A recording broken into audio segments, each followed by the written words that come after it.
Bonjour les secondes, j'espère que vous vous portez bien. Aujourd'hui, vidéo importante sur le dernier gros chapitre de l'année en seconde, le chapitre 8, les droites. Bon alors vous savez ce que c'est qu'une droite. C'est un objet géométrique que vous avez découvert il y a un moment déjà. Vous l'avez découvert au plus tard au collège, ou je dirais même en fait en primaire. Peut-être même en maternelle. Et je me demande même si vous ne l'avez pas découvert à la crèche. Enfin bref, pour l'instant, vous n'êtes pas perdu. Dans ce premier objectif, on va découvrir qu'une droite peut se caractériser par ce qu'on appelle une équation cartésienne. Je ne vais pas rentrer dans les détails pour l'instant, vous n'y comprendrez pas grand-chose. On va aussi faire le lien avec un chapitre que vous avez adoré, ou pas, c'est le chapitre des vecteurs. Passons directement à l'introduction. On va justement faire le lien entre droite et vecteur. Alors vous partez d'une droite D du plan, une droite quelconque, et en fait on va toujours pouvoir lui trouver un vecteur qui la dirige. Alors ça veut dire quoi un vecteur qui dirige une droite? Ça veut simplement dire que c'est un vecteur qui joint deux points quelconques de la droite, comme écrit ici. Prenez par exemple cette droite-là. C'est une droite quelconque du plan, on va lui trouver un ou plusieurs vecteurs directeurs. On prend donc deux points A et B sur cette droite, deux points quelconques, et on forme le vecteur AB. Et bien le vecteur que vous voyez là est donc un vecteur directeur de la droite. Il dirige cette droite. Évidemment, ce vecteur AB, on peut le représenter à d'autres endroits du plan. Mais est-ce le seul vecteur qui dirige la droite? Bien sûr que non. Il suffisait de prendre d'autres points de la droite, et ça donnait lieu par exemple à d'autres vecteurs, là vous en voyez 3-4 apparaître, qui ont toutes la même particularité, ils dirigent la droite de départ. Je pense que vous avez bien compris, une droite du plan, ça peut être dirigé par une infinité de vecteurs. Et tous ces vecteurs-là, qui dirigent la même droite, ils ont une particularité en commun, c'est qu'ils ont la même direction. C'est-à-dire la direction imposée par notre droite de départ. Alors pour ceux qui veulent aller un peu plus loin, il faut savoir qu'on a une définition importante d'une droite à l'aide de vecteurs directeurs. Prenons le problème à l'envers. Vous prenez un vecteur U du plan. Quelles sont les droites qui sont dirigées par ce vecteur? Vous pouvez facilement en tracer une première, puis une deuxième.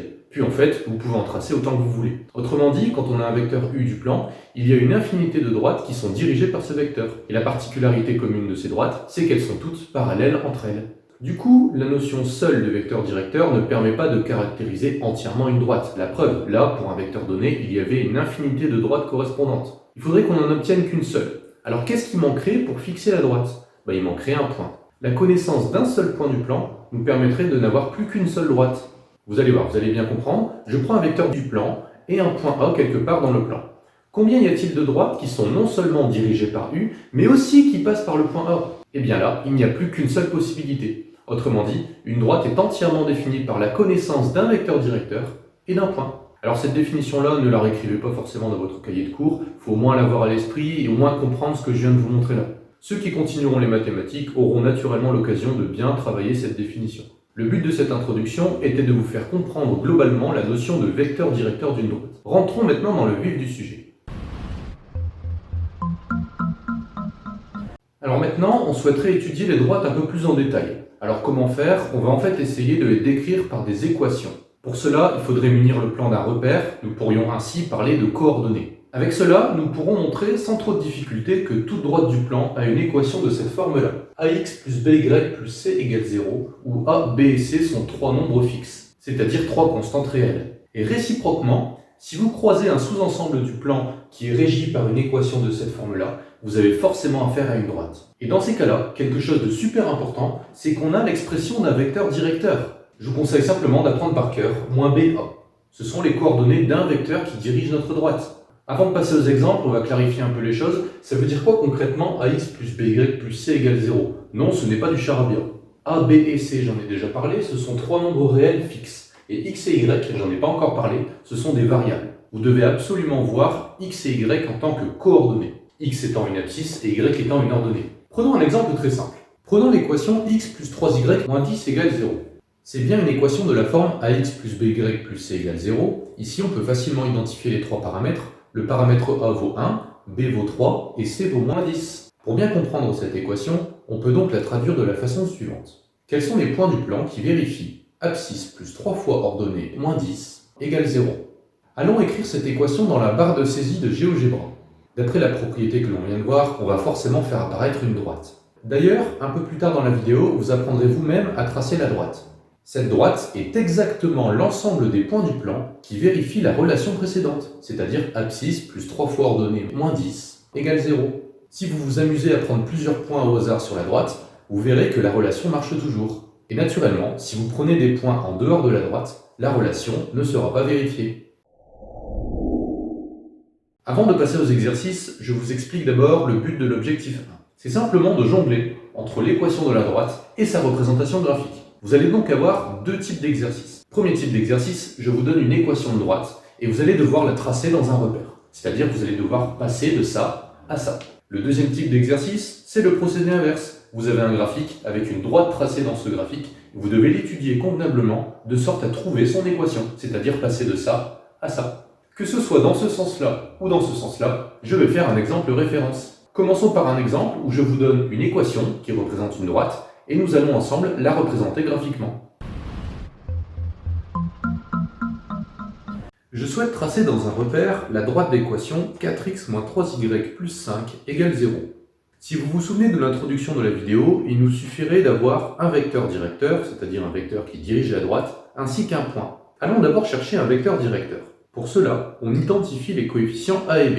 Le coefficient a vaut 4, le coefficient b vaut moins 3, et on en déduit les coordonnées d'un vecteur directeur à l'aide de la propriété du cours. En effet, cette propriété nous dit que le vecteur u de coordonnées moins b, a, dirige la droite. Nous obtenons donc le vecteur de coordonnées 3, 4.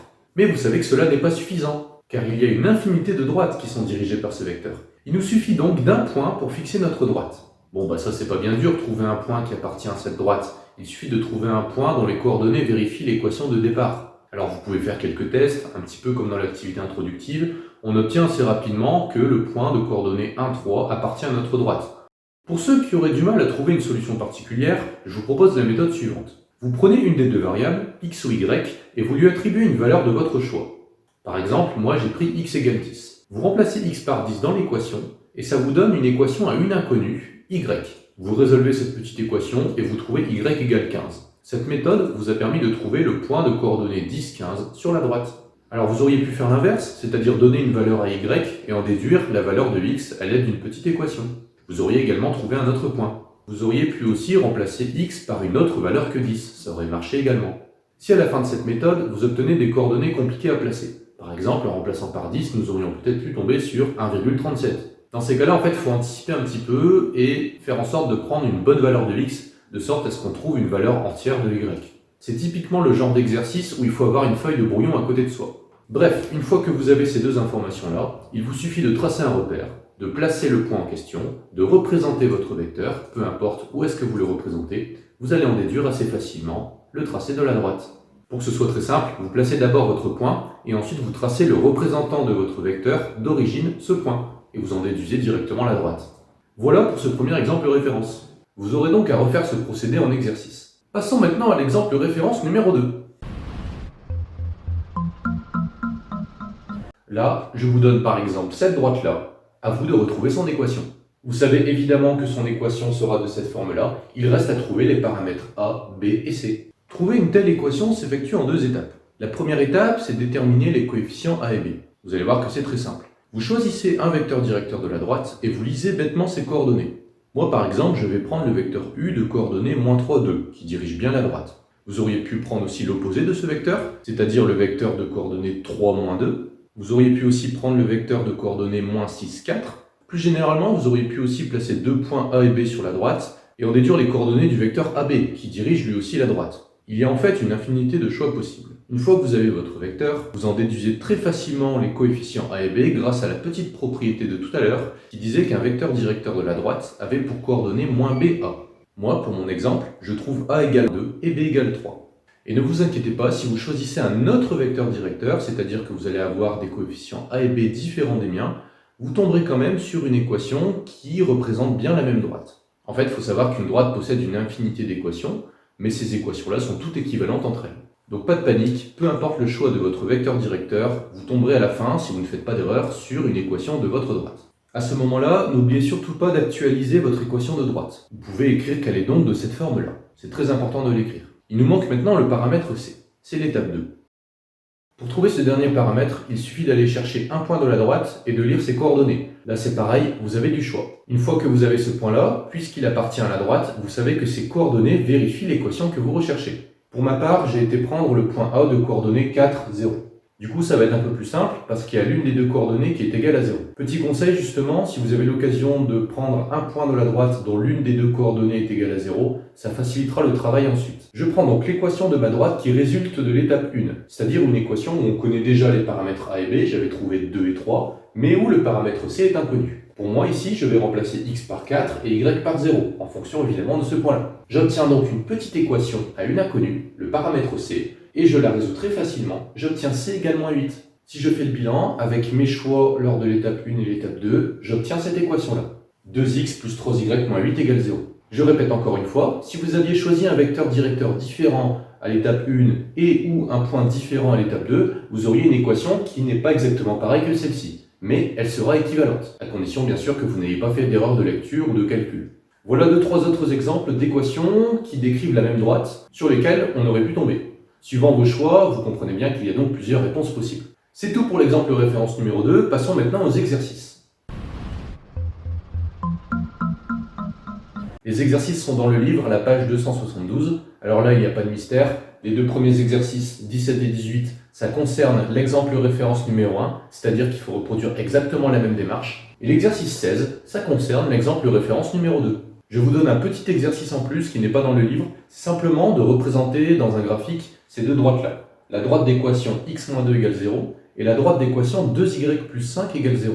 Vous l'avez sûrement remarqué, ce sont des équations un peu particulières. Là, il n'y a pas de y et ici, il n'y a pas de x. À vous de trouver la petite astuce pour se ramener à l'exemple référence de la vidéo. Donc en tout, vous avez 3 exercices plus un petit exercice en plus. Voilà, si vous avez des questions supplémentaires sur la vidéo, n'hésitez pas à me les poser par Messenger, il n'y a aucun problème. J'espère que vous avez apprécié également la vidéo et je vous souhaite une excellente journée et surtout, portez-vous bien.